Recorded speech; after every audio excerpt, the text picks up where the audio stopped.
Sigurado ako tol na hindi mo makakalimutan ang Norwegian pop duo na M2M. Sila ay sina Marit Elisabeth Larsen na pinanganak noong July 1, 1983 at si Marion Elise Raben na pinanganak noong May 2, 1984. Alam nyo ba na sila'y nagkakilala sa playground at naging matalik na magkaibigan sa edad na 5 taong gulang?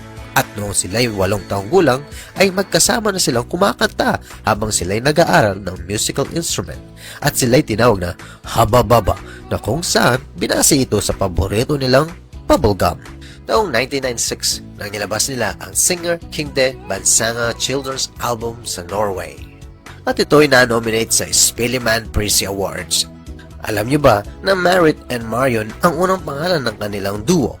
Pero noong 1998 nang palitan ng M2M pagkatapos nilang mag-sign ng record deal sa Atlantic. Taong 1999 nang ilabas ang kanilang Don't Say You Love Me na naging biggest hit noong time na yun.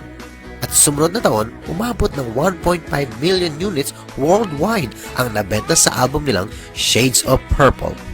Taong 2001 nang ilabas ang pangalawa nilang album na The Big Room.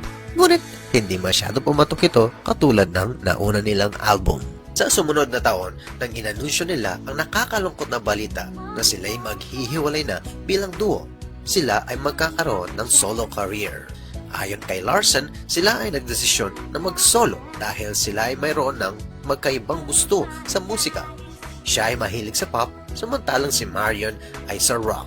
Taong 2003 nang i-release nila ang huli nilang album pagkatapos nilang mabuwag bilang duo na The Day You Went Away, The Best of M2M.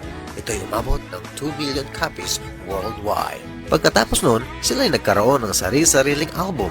Si Raven ay nirelease ang kanyang solo album na Here I Am at Break You noong 2005, It's All Coming Back to Me Now, Scandal Volume 1 at marami pang iba. Siya rin ay kinasal noong 2013 kay Andreas Wick, isang sikat na atleta sa snowboarding.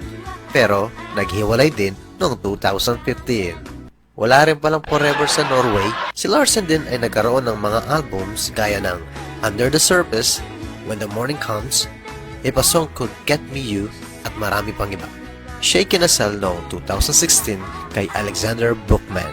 Sa kasalukuyan, sila'y parehong abala sa kanika nilang mga karir. Si Larsen ay gumawa ng children book na The Agnes Born, o sa wikang Ingles, Where Agnes Lives.